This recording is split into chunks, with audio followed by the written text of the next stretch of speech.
नमस्कार, मैं हूं डॉक्टर अजय यादव और आज हम लोग बात करने वाले हैं एक वर्टाइगो के बारे में। एक बीमारी है, कई बीमारियों से जुड़ी हुई, जिसको बोलते हैं वर्टाइगो। किस बीमारी की वजह से पेशेंट को वर्टाइगो आ रहा है, पहले हमको इसका कारण समझना ज़रूरी है। ठीक है, तो पहले काज जानना ज़रूरी है। कई काज हो सकते हैं, जैसे फ्लोइंग ऑफ ब्लड है टू हेड, कम ब्लड फ्लो हो रहा है या ज़्यादा ब्लड फ्लो हो रहा है हेड को। एक तो ये है। मोशन सिकनेस हो सकता है कि गाड़ी पे जा रहा है, या फिर वीकनेस हो सकती है। एक्सेसिव मेंटल एग्जर्शन हो सकता है, नाइट वॉचिंग हो सकती है, मेनियर्स डिजीज सिंड्रोम हो सकता है, कान में दिक्कत होती है, और इसके अलावा मेंस्ट्रुअल साइकिल का सप्रेशन हो सकता है। ये सब वजह होती है वर्टाइगो आने के पीछे। तो इसमें कई रेमेडीज होती हैं, कई दवाइयाँ होती हैं, जिनके अपने अलग अलग जो है एसोसिएशन है वर्टाइगो से। जैसे बेलाडोना की बात करें तो vertigo due to sudden rush of blood to the head, मतलब इसका वर्टाइगो जो है हेड की तरफ अचानक से ब्लड का अत्यधिक प्रवाह होने के कारण होता है। किंतु अगर लगातार कंजेशन है, खासकर इंजरी के कारण, तो अर्निका मोंटाना वर्टाइगो की ज़्यादा अच्छी मेडिसिन होती है। एकोनाइट भी जो है कंजेशनल कंडीशन में, अगर जहाँ पे कहीं कंजेशन हो तो कंजेशन कंडीशन के लिए अच्छी दवा है। यह सेंसरी नर्व के साथ काम करती है। एकोनाइट जो है ये सेंसरी नर्व के साथ काम करती है। अगर कभी चक्कर हाइपरटेंशन के केस में आए तो एकोनाइट अर्निका दोनों अच्छा काम करती है। मान लीजिए बहुत ज़्यादा हाइपरटेंशन है पेशेंट को, इसके कारण चक्कर आ रहा है, तो एकोनाइट और अर्निका बहुत अच्छा काम करती है। ऐसे पेशेंट को सबसे पहले सलाह दी जानी चाहिए कि वो लेट जाएं। ठीक है। सिर में कम रक्त का प्रवाह ब्लड वेसल्स में किसी तरह के ऑब्स्ट्रक्शन के कारण भी हो सकता है। ये मैं अगला बता रहा हूँ। ये तो पहले सबसे पहले आपको बताया कि अगर हाइपरटेंशन है तो क्या देना चाहिए हमें, एकोनाइट या बेलाडोना पे जाना चाहिए, या फिर जो उसमें कि सिम्टोमेटिक मेडिसिन हो, या फिर माइंड मेटर से प्रैक्टिस करते हो जो माइंड मेटर के अनुसार आती हो, उस पर जाइए। देखिए क्या रूब्रिक्स आ रही हैं, उसके बेस पे। सिर में अगर कम रक्त का प्रवाह हो तो क्यों हो सकता है? कम रक्त का प्रवाह कब होगा?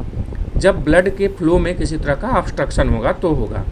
तो इस दशा में वर्टाइगो तब आता है जब पेशेंट लेटता है या टर्न करता है। आपके पास बहुत ढेर सारे पेशेंट ऐसे आते होंगे जो बोलते होंगे सर हमारे लेटने पे चक्कर आता है या बिस्तर पे टर्न होने पर चक्कर आता है।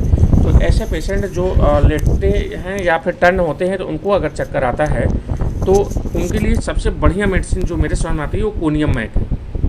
कोनियम में ये पावर होती है कि वो डिपॉजिट्स को रिमूव कर सकता है और ग्रोथ को डाइल्यूट कर देता है। कोई अगर ग्रोथ है कहीं पर जो ऑब्स्ट्रक्शन का काम करे तो उसको डाइल्यूट कर देता है, या कोई भी ग्लैंडुलर स्वेलिंग हो तो उसको वो ख़त्म कर देता है। कमजोरी के कारण अगर चक्कर आ रहा है किसी पेशेंट में, तो वहाँ पे आप कमजोरी वाली दवाइयों पर जा सकते हैं, जैसे एसिड फॉस है, कैलकेरिया फॉस है, फास्फोरस है, आदि मेडिसिन है। कई बार ऐसे पेशेंट आएंगे जिनको सर्वाइकल स्पॉन्डिलाइटिस है, ऐसे लोगों को भी चक्कर आती है, तो ऊपर देखने पर, नीचे देखने पर, चलने पे आता है। यह सर्वाइकल रीजन में, जो सर्वाइकल रीजन है यहाँ पे साथ जो वर्टिब्रा है, सर्वाइकल रीजन में डिप्रेशन की वजह से ऐसा होता है। ठीक है। नर्व कंप्रेस्ड हो जाती है, और जब ऊपर देखते हैं या चलते हैं इस तरह से, जैसे ऐसा किया या ऐसा किया, दोनों कंडीशन में नर्व यहाँ पीछे दब जाती है। ठीक है, नर्व दब जाती है और चक्कर आता है। अब चूंकि साइलिसिया में ये पावर है कि जो टिश्यू बना है उसे एब्जॉर्ब कर सकती है, तो ये साइलिसिया इस चीज़ की एक बहुत अच्छी दवाई हो सकती है। मैंने कहा हो सकती है, क्योंकि और भी बहुत ढेर सारी मेडिसिन हैं इस लाइन में। कैलकेरिया फ्लोर और कैलकेरिया फास दोनों की ज़रूरत होती है ऐसे स्पॉन्डिलाइटिस को ठीक करने के लिए जिसमें चक्कर आता हो, क्योंकि आप जानते हो फ्लोरीन में डिजेनरेशन की पावर है। कैलकेरिया फ्लोर जो है ये किसी भी बोनी ग्रोथ को रिड्यूस कर सकता है, और कैलकेरिया फास जो है ये स्कोरिएशन के लिए रिक्वायर्ड होता है। रगड़ त्वचा में कहीं पे है तो वहाँ पर थोड़ा कैलकेरिया फास पे आप जा सकते हो। मोशन सिकनेस का जहाँ तक संबंध है ये वेस्टिबुलर नर्व से होता है। वेस्टिबुलर नर्व से मोशन सिकनेस का संबंध है।